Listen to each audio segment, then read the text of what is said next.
सभी को नमस्कार। आज का ये वीडियो है बड़ा ही इंटरेस्टिंग। नशा और उसकी प्रवृत्ति। मैंने एक वीडियो भी बनाया था कि लीगल कुछ नशे क्यों हैं और कुछ नशे इलीगल क्यों हैं। तो अभी कुछ दिनों में आपने देखा होगा हमारे प्रिय एक्टर और लड़कियों के चहीते कका किरण, उनका बेटा जी चरस और ड्रग्स के नशे में पकड़े गए हैं। कमाल की बात यह है कि एक गरीब का बच्चा या एक सड़क पे पड़ा हुआ आदमी,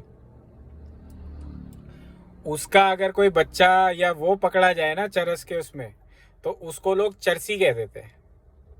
उसको लोग इतनी बुरी नज़रिए से देखेंगे कि इसने कितना बड़ा गुनाह कर दिया। लेकिन एक वो जो लोगों ने अपना एक आइडल बना रखा है, एक रोल मॉडल बना रखा है, उसका बच्चा वहाँ पकड़ा गया, तो उस पर यह डिस्कशन नहीं हो रहा कि ये भी चरसी है, इसने चरस ली है, इसने गलत काम किया है, एक इलीगल ड्रग्स को यूज़ किया है।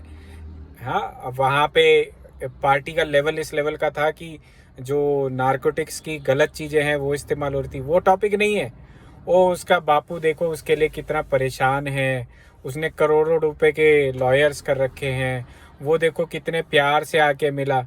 ये सारी ना मार्केटिंग इस तरीके से फैलाई जाएगी कि आपको लगेगा ओ यार इसके साथ तो बहुत गलत हुआ। भाई क्यों गलत हुआ? एक सड़क पे चलते हुए अगर किसी आदमी के हाथ में चरस मिलेगी, उस बेचारे को कोई देखने वाला नहीं है। वो पिटेगा अलग, सड़ेगा अलग, और उसके आसपास के जो थाने के जो ऐसे जुर्म होंगे ना जो किसी पे साबित नहीं हुए या उन्हें कोई मिला नहीं, उस बेचारे पे लगा देंगे। उसको कोई नहीं देखने आएगा, उसको कोई नहीं कहेगा, ना उसके लिए कोई खड़ा होगा। यहाँ पे मीडिया में तमाशा करने की लोगों की इतनी बड़ी आदत हो गई है कि कोई आदमी किसी को अपने रोल मॉडल बना रखा है, उसके घर में कुछ गलत होता है तो आप ऐसे डिफेंड करने आ जाते हैं जैसे कि वो एकदम वो एकदम पाक है, और जो उसको गलत के लिए सही सजा दे रहा है वो गलत है। तो this is a wrong way of depicting things. If somebody have done wrong, अगर मैं सड़क पे गाड़ी चलाता हूँ, किसी की गाड़ी को ठोक देता हूँ, सामने मेरे आके कोई आदमी मर जाता है, और अगर वहीं पे एक एक्टर की गाड़ी के आगे आके कोई मर जाता है, तो there should not be two perspectives, there should be one perspective and which should apply to everybody first.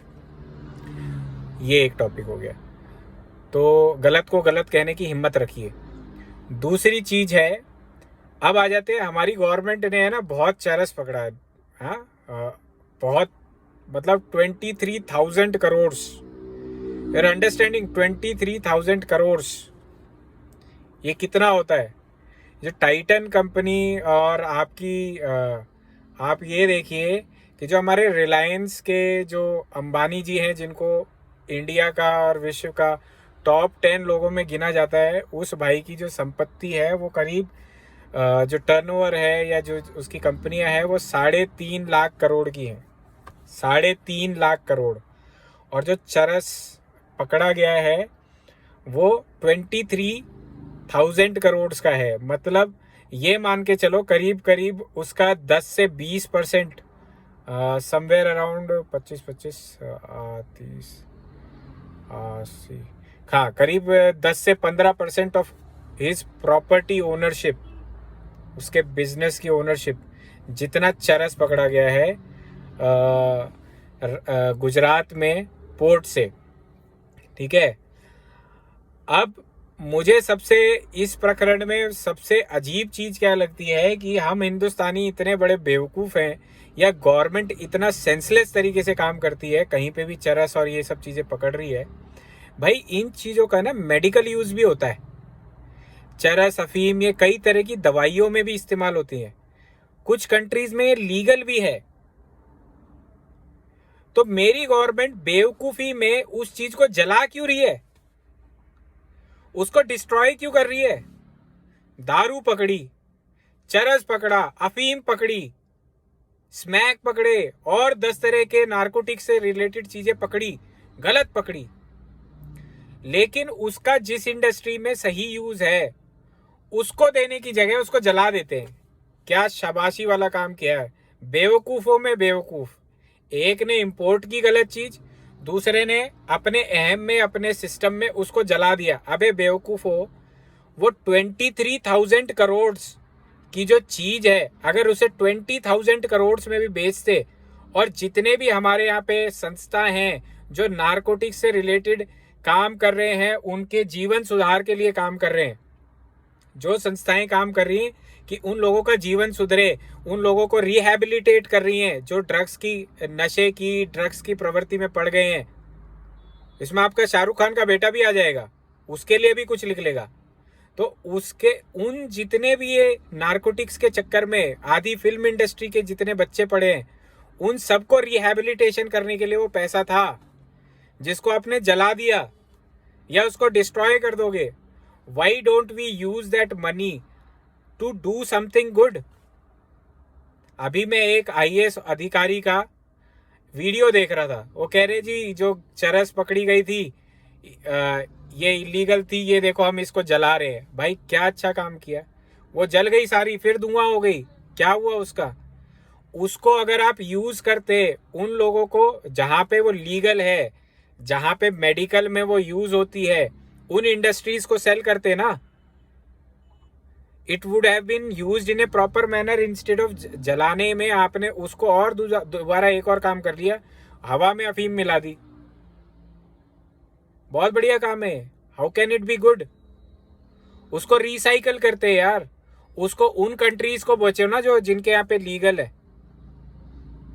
At least तुम्हारी जेब में पैसा आता ना, उससे रिहैबिलिटेशन के धंधे, बिजनेस चलाओ। इतने लोग गरीब इंडिया में पड़े हैं जिनको उस पैसे से कुछ कर देते, आपने क्या किया? मतलब किस तरह की कॉमन सेंस से ये लोग गवर्नमेंट चला रहे हैं कि कुछ गलत हो रहा है तो उस गलत से सही करने की भी इनके अंदर क्षमता नहीं है, बुद्धि नहीं है।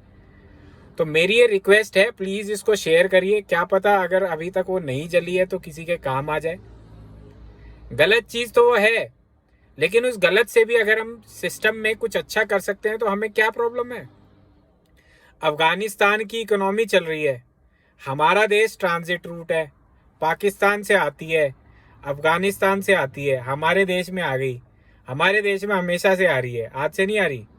ओपीएम का धंधा, ओपीएम वॉर हुए हैं चाइना में यार, there have been 2 opium war, 2 और 3, I am not remembering it properly, लेकिन 2 से ज़्यादा तो अफीम के ऊपर ओपीएम वॉर के नाम से हिस्ट्री पढ़ लेना चाइना की, ओपीएम वॉर हुए हैं। उनके यहाँ पे भी यही, ये ब्रिटिशर्स भेजते थे और हमारे सेना के लोग जा के चाइना को हराते थे।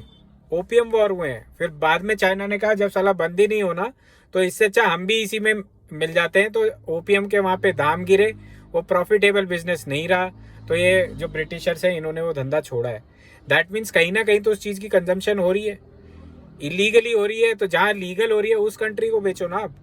साला 23,000 करोड़ की चीज को आप जलाने से अच्छा 20,000 करोड़ में बेच दो। 20,000 करोड़ बहुत होते हैं। कितनी एनजीओज को वो पैसा मिल सकता है, कितनी जगह रिहैबिलिटेशन सेंटर्स चल सकते हैं, सालों साल चलेंगे। 1 करोड़ एक रिहैबिलिटेशन सेंटर को दोगे तो 23,000 एनजीओज चलेंगी। तो माई हम्बल रिक्वेस्ट इज कि गवर्नमेंट थोड़ा दिमाग से सोचो, जो चीज़ तुम्हारे हाथ में आई है उसको नष्ट मत करो, उसका एक पॉजिटिव आउटकम देखो, कहाँ उसका यूटिलाइजेशन कर सकते हैं। तो माय हम्बल रिक्वेस्ट इज, किसी को मेरे कॉन्सेप्ट, सोच समझ आई हो तो प्लीज़ इस वीडियो को आगे फॉरवर्ड करें।